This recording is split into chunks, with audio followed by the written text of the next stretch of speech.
They say you can't go back to your childhood, but I think I found a portal. What if I told you that the same game that shaped my childhood is shaping my art today, thanks to, of course, AI? We're going back to year 1997, when I was about 12 years old. I played a game that it really just changed my life. The Curse of Monkey Island by LucasArts. And this was the first time I'd ever seen a game like this. Beautiful backgrounds, the music, everything about this game was just perfect. The characters, the humor, the storyline, it was completely captivating me.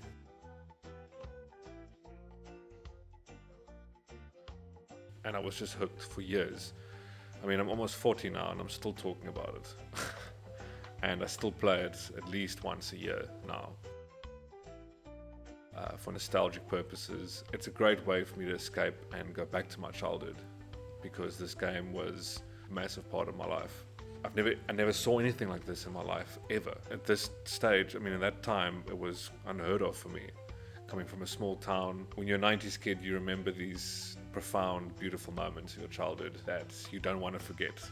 This game in particular was really important for me. It was my way to live in this alternate world, this reality that felt more real for me than real. That's such an awesome place to be in. I mean, as you get older, you have priorities and everything. On rediscovering these worlds that shaped me and learning that I can shape them back.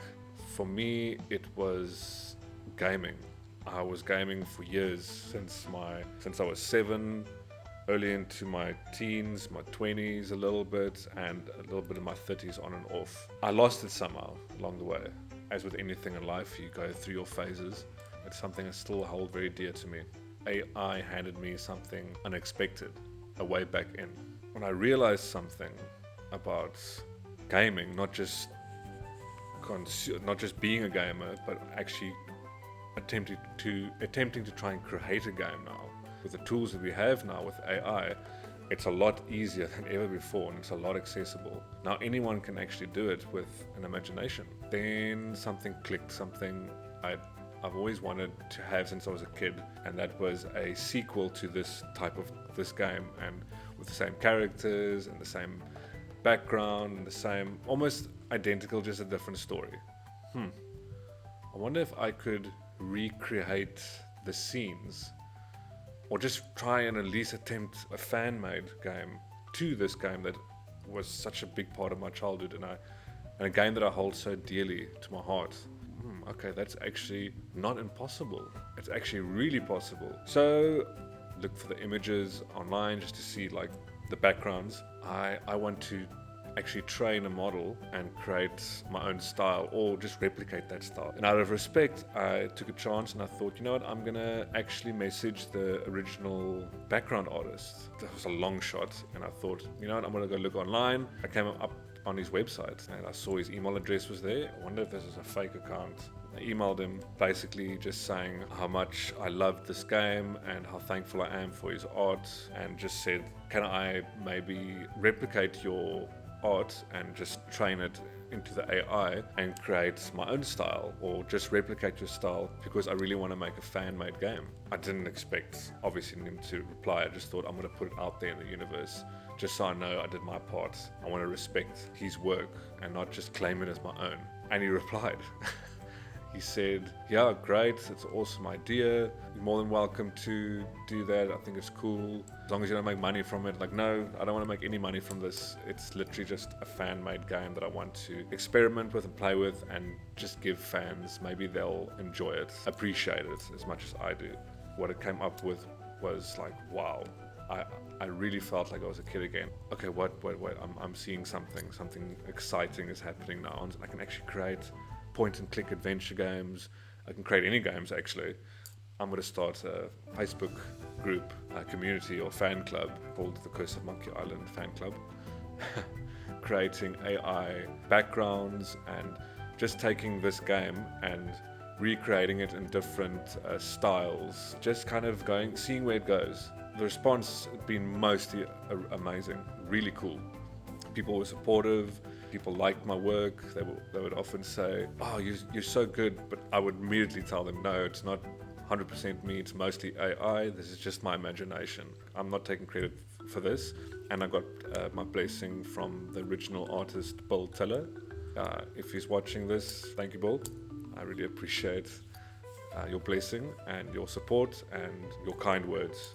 It's opened up more creative opportunities for me and ideas. Yeah, just to see people really enjoy it. Really cool messages from people saying, "Thank you so much for this," and "You don't know how much this means to me." And I didn't expect that at all. I'm still in the process of trying to make the game actually, but for now I'm just creating the artwork and backgrounds and different styles. Recreate something from a childhood game that I loved and so much that I get to put my spin on it, create something from this. I mean, I don't even have to create a fan-made game. I can create my own game, my own version inspired by this, which will probably happen eventually.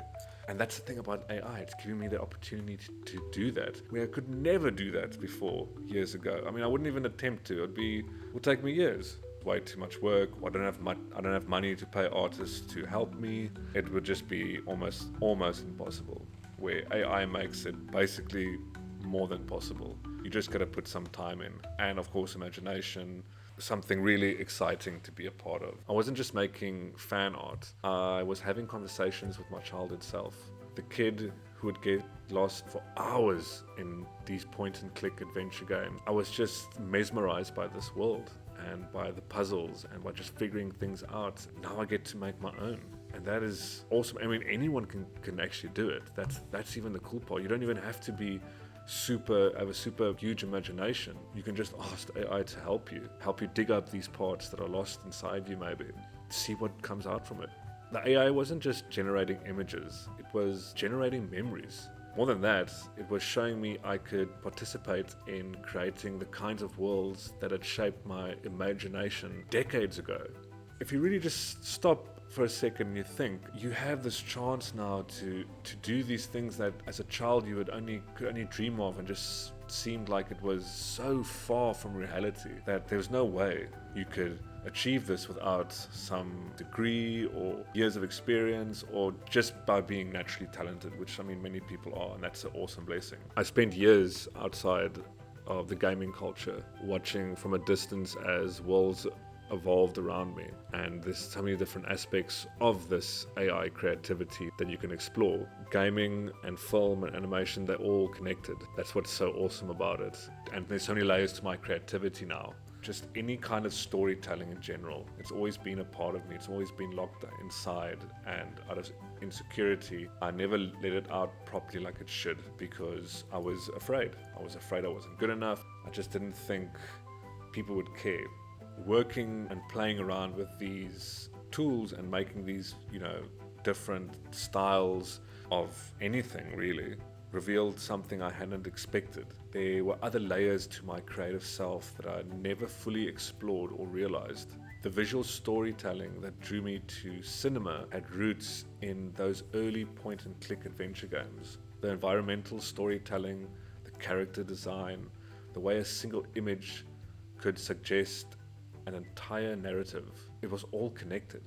It just started making more and more sense. When I started creating art that was inspired by games like The Curse of Monkey Island, wasn't just nostalgia. It was me digging up aspects of my creative identity. I found myself studying the work of game artists I'd never paid attention to before, until I realized who Bill Tiller was, which I admired for so long. I was looking everywhere for games that had similar style to this, and was a struggle, especially in the 90s as a kid. I mean, each piece I created or prompted taught me something new about visual storytelling. Each iteration revealed another connection between the kid who loved adventure games and the adult trying to make films. That sounds very weird now that I say it out loud. It's not what you think.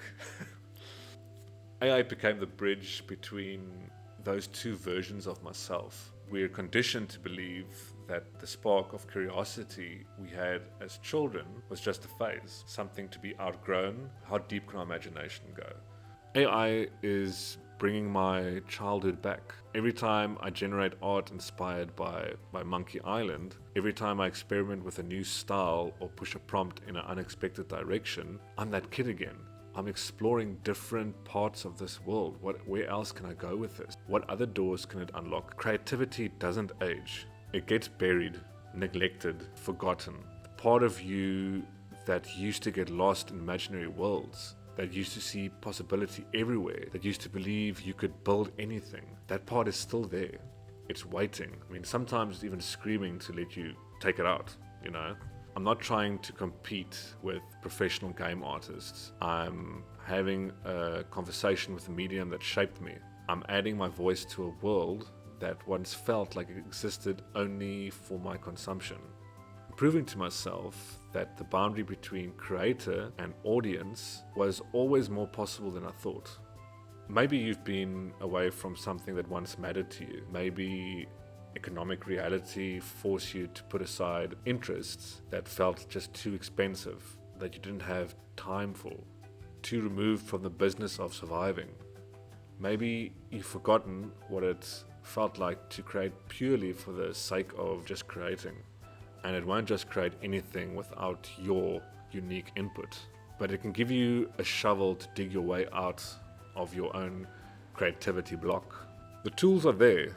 The barriers are now lower than ever. That creating is what keeps you young and keeps you alive, curious, connected to the part of yourself who believes that anything is possible. The most crazy thing you can do is, as an adult, is to refuse to let go of your childlike spirit. Not childish, childlike. There's a huge difference between the two. Childish is irresponsible. Childlike is curious, open, willing to play. When you get into that mindset, you are really free. Consumers are more predictable than creators. Workers are more manageable than dreamers. But AI has cracked that system open. It's handed us tools that reconnect us with our true creativity, that make the impossible feel possible again. I mean, we are creators. We were creators as children, we are creators now, and we will die as creators. We choose to remember that, or let the lie of growing up convince us otherwise. And maybe it's time to stop being an adult and start being yourself again. If you like this video and it spoke to you, click down on the link below, my newsletter, and I will send you a prompt book or two so you can explore these tools yourself and see what I'm talking about. Until next time.